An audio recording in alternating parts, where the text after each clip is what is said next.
Bom dia, que o Pai Celestial, em nome de Jesus, seu Filho amado e muito amado, e com o som do Espírito Santo, que o Espírito Santo dê discernimento, entendimento, e possamos ser cegos da palavra de Deus, que se fez carne e está no meio de nós.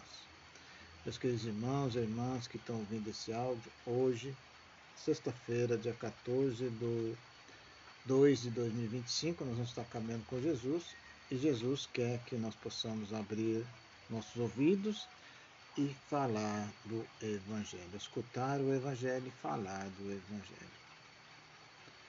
Nós vamos estar com o salmista do Salmo 31.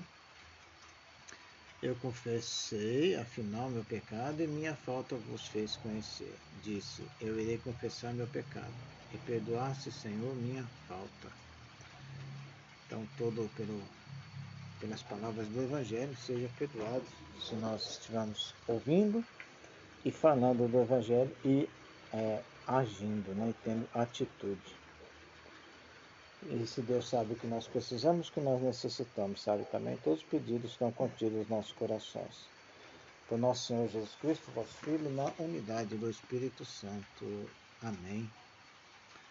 E nesse momento de perdão, nós vamos pedir perdão ao Senhor por todas as vezes que nós não escutamos e muito menos falamos e muito menos agimos do Evangelho.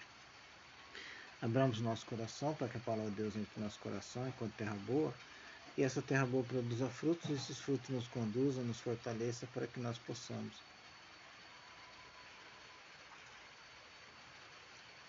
ouvir o Evangelho, falar do Evangelho e também ter atitude do Evangelho.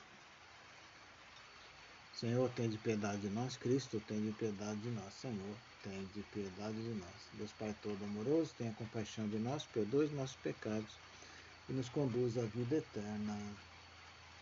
Amém.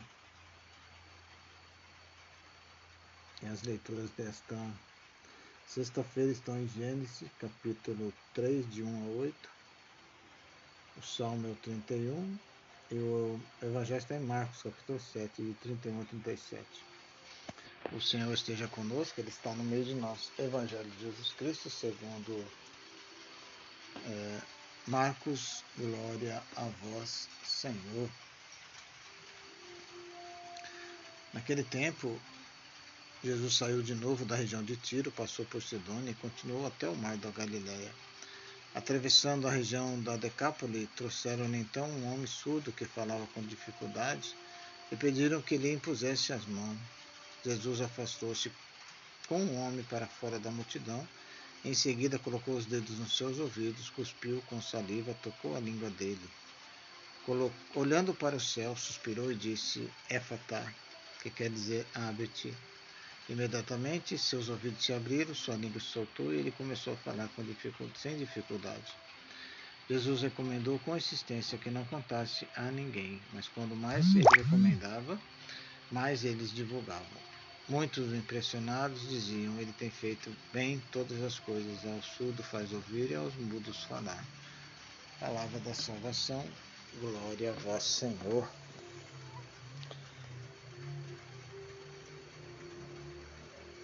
Então Jesus continua a fazer os milagres para os pagãos, mostrando que também eles são acolhidos no reino de Deus. Jesus então vem como Redentor que restaura a bondade perdida por Adão e por Eva no paraíso. É o capítulo 3 do Gênesis, que está falando sobre a desobediência de Adão e da Eva à ordem de Deus, né? Então os olhos dos dois se abriram e vendo que estavam nus, teceram tangas para si com folhas e figueiras. Quando ouviram a voz do Senhor, disse que passava pelo jardim a brisa da tarde. Então Adão e sua mulher esconderam-se do Senhor no meio das aves do jardim. Então esse pecado da desobediência que Jesus veio para que nós pudéssemos em Jesus ter sarado este pecado da desobediência e sermos obedientes ouvindo o Evangelho, falando do Evangelho e vivendo o Evangelho. E o Salmo 31, feliz aquele cuja falta é perdoada. Todo fiel pode assim invocar-vos durante o tempo da angústia e aflição, porque ainda que irrompam as águas, não poderão atingi-los jamais. Então, assim que nós possamos falar do Evangelho, ouvir o Evangelho e viver o Evangelho, nós estaremos ali na obediência de Deus. E no Evangelho, depois de batizar, este sinal que Jesus fez também está, depois de batizar, o sacerdote traça o sinal da cruz sobre os ouvidos e a boca da criança, repetindo o mesmo gesto de Jesus. Um gesto simbólico, mas de significado muito profundo, que tem na origem do Evangelho que hoje ouvimos. Então, nosso propósito, nosso objetivo dessa sexta-feira é ouvir o Evangelho, falar do Evangelho e viver o Evangelho. Oração final. Deus Pai todo amoroso, estende suas mãos amorosas para fazer curas, prodígios e milagres em nome de Jesus a todos que estiverem ouvindo este áudio, com o som do Espírito Santo, que o Espírito Santo nos dê discernimento e entendimento e possamos ouvir o Evangelho, falar do Evangelho e viver o Evangelho. Que assim seja a tua vontade, Pai querido, Pai amado. A nossa proteção está no nome do Senhor, que fez o céu e a terra. Amém, amém, amém.